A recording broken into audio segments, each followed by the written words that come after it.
Hello guys, जैसे कि हम साइकेट्रिक पढ़ रहे थे, ठीक है। तो हम स्टार्ट करते हैं साइकेट्रिक।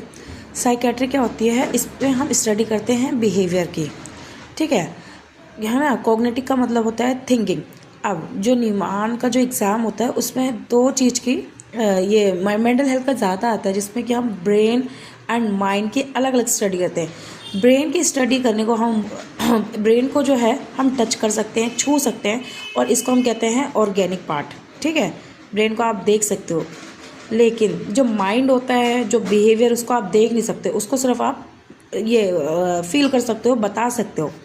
तो ब्रेन की जो स्टडी है उसको हम बोलते हैं, ठीक है, ऑर्गेनिक पार्ट ब्रेन को, ठीक है, जिसको हम टच कर सकते हैं। इसके अंदर हमारे डिलीरियम और डिमेंशिया आता है, और एक आता है फंक्शनल स्टडी, जो कि थेरेपी है ना, जिसको साइकेट्रिक कहते हैं। इसमें हम बिहेवियर की स्टडी करते हैं, और ये होता है हमारा फंक्शनल पार्ट, ठीक है। ये होता है हमारा ऑर्गेनिक पार्ट ब्रेन, और जो माइंड होता है वो होता है हमारा फंक्शनल पार्ट। इसमें हम करते हैं फंक्शनल स्टडी।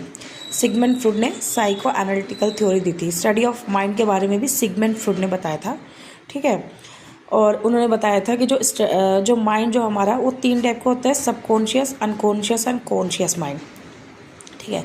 इसके अलावा हम साइकेट्रिक में 3 वर्ड पढ़ते हैं: कोनेशन, कॉग्निशन एंड अफेक्ट। कोनेशन का मतलब होता है एक्टिविटी, कॉग्निशन का मतलब होता है थॉट, एंड अफेक्ट का मतलब होता है फीलिंग, ठीक है, कि आप कैसे एक्टिवेट कर रहे हो, क्या आप सोच रहे हो। Thought means what you are thinking, and उसका अफेक्ट, क्या फीलिंग उस पर हो रहा है, that is the conation, cognition and the affect.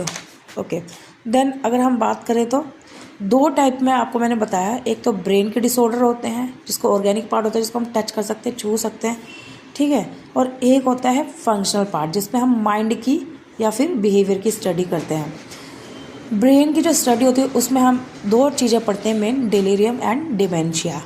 और जहाँ पे हम बात करते हैं फंक्शनल पार्ट की, ठीक है, जिसमें हम साइकेट्रिक की स्टडी करते हैं, बिहेवियर की या माइंड की स्टडी करते हैं, उसमें 2 टाइप की स्टडी डिजीज़ आती है।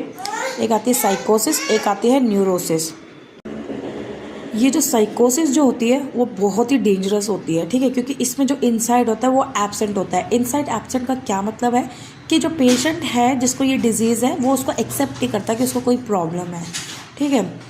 अदर थिंग्स, न्यूरोसिस में इनसाइड जो होता है वो प्रेजेंट होता है, पेशेंट जानता है कि हाँ उसको कोई प्रॉब्लम है। इसमें हमारी न्यूरोसिस, एंजाइटी, ओसीडी आता है।